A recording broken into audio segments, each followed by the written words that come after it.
Möödunud hooaeg oli minu jaoks väga eriline ja tähendusrikas. Nimelt ootasid mind ees maailmameistrivõistlused, mis toimusid kodumaal Eestis.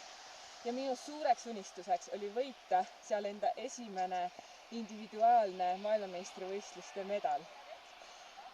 Täpselt aasta tagasi oli siis MM-ini jäänud napid 2 kuud.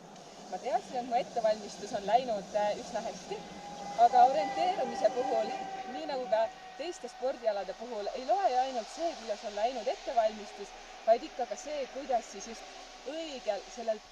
täpselt õigel päeval teha siis selline sooritus, millele tagasi vaadates saad naerulsuud tagasi vaadata ja öelda, et ma tõesti tegingi väga hea soorituse. MM oli minu jaoks ühe meeletult suure unistuse täitumine. Võiks lausa öelda, et minu võib-olla ühe elu suurima projekti siis suur kordamine. 4 medalit on rohkem, kui ma tõesti oodata oskasin ja ma tahan öelda suur-suur aitäh kõigile, kes mulle pöialt hoidsid, sest ma tõesti tundsin, et inimestel läks korda see, mis ma teen ja see andis mulle ka nagu lisamotivatsiooni siis õigesti keskenduda. Tegelikult MM-i edusaladus, edu valem oli minu jaoks isegi lihtne. Mõelda välja väga kindel ülesanne või väga kindel strateegia, mida ma siis sellel täpselt võistluspäeval, võistlusrajal teha tahan. Ja teine punkt, et minna starti hea tujuga, millele aitasid kindlasti kaasa ka minu tiimikaaslased ja kõik toetajad, kes mulle pöialt hoidsid.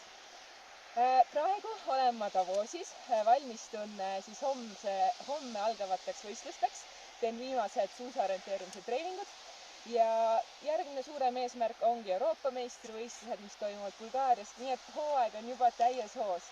Aga mul on alati hea meel hooaja siis sellistel üritustel saadagi see võimalus tänada kõiki, eriti oma pere, oma kõiki toetajaid, sponsoreid, ka Võrumaa Spordiliitu alati pöidla hoidmise ja tunnustamise eest ja ma soovin kõigile Võrumaa spordifännidele mõnusat talvist õhtut ja ka head saabuvat aastat. Tere, hea Võrumaa spordirahvas! Ma tänan tunnustuse eest. Viimased 2 aastat on olnud üsna keerulised, aga ma usun, et möödunud hooaja peaeesmärgiks ehk MM-iks sain täitsa hästi valmistuda.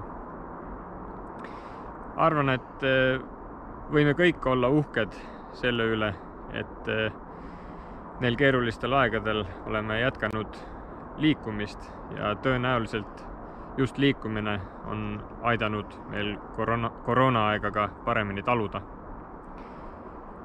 Ma soovin teile head vana-aasta lõppu